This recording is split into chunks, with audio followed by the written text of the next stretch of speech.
UP के रण में होने वाले 10 सीटों के दंगल में दो तरफा दांव पेंच का आलम दिखाई दे रहा है।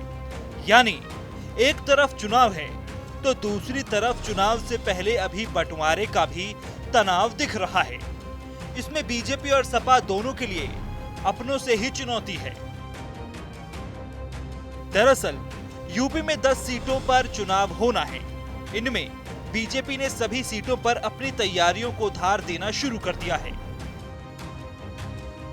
10 सीटों के लिए टॉप 5 नेताओं को टास्क दिया गया है, लेकिन बीजेपी के अपने ही यानी सहयोगी दलों ने नया संकट खड़ा कर दिया है।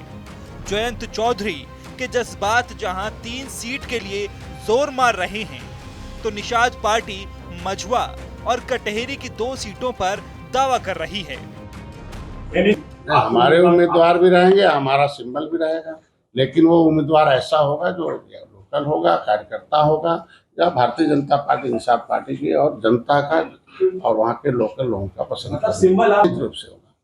2 सीटों पर हाँ, दोनों सीट पहले भी लड़े थे। एक पर हमने जीता था भोजन भरी थाली से, आज सांसद हैं भदोही से, दूसरे पर बहुत कम वोटों से मैं हारा था। वहीं अपना दल वाली अनुप्रिया पटेल ने स्वार टांडा की तर्ज पर कानपुर की सीसामऊ सीट पर दावा ठोककर बीजेपी के लिए नई दिक्कत दे दी है।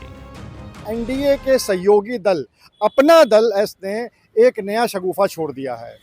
दरअसल उनकी प्रमुख अनुप्रिया पटेल कानपुर आई थी और यहाँ के जो पदाधिकारी हैं, यहाँ की जो कमेटी है, जिला अध्यक्ष नवीन श्रीवास्तव और अन्य पदाधिकारी हैं, उन्होंने इस मांग को उठा दिया है कि सीसामऊ सीट अपना दल के पास जाना चाहिए। और ये मांग उन्होंने क्यों उठाई है, इसके पीछे उनका तर्क भी है।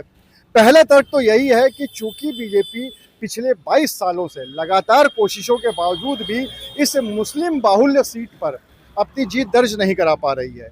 और दूसरा सबसे बड़ा कारण ये है कि ऐसा ही कुछ मामला देखने को मिला था रामपुर की स्वार टांडा सीट पर। इधर लोकसभा चुनाव में गठबंधन के जरिए बीजेपी का गणित बिगाड़ चुकी सपा कांग्रेस में उपचुनाव की सीटों के बंटवारे पर थोड़ा तनाव दिख रहा है।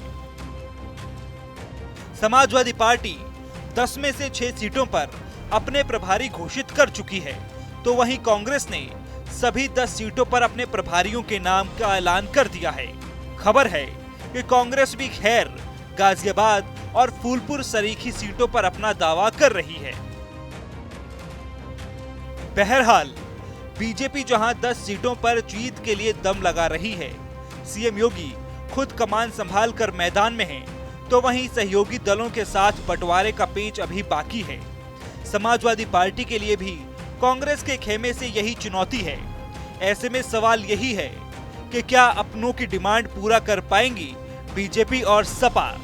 सवाल ये भी है कि बीजेपी के अपनों की जो डिमांड बढ़ रही है, उसके पीछे के कारण और कमजोरी क्या है। क्या यूपी से दिल्ली तक आरक्षण पर सजा रण भी एक बड़ा मुद्दा है?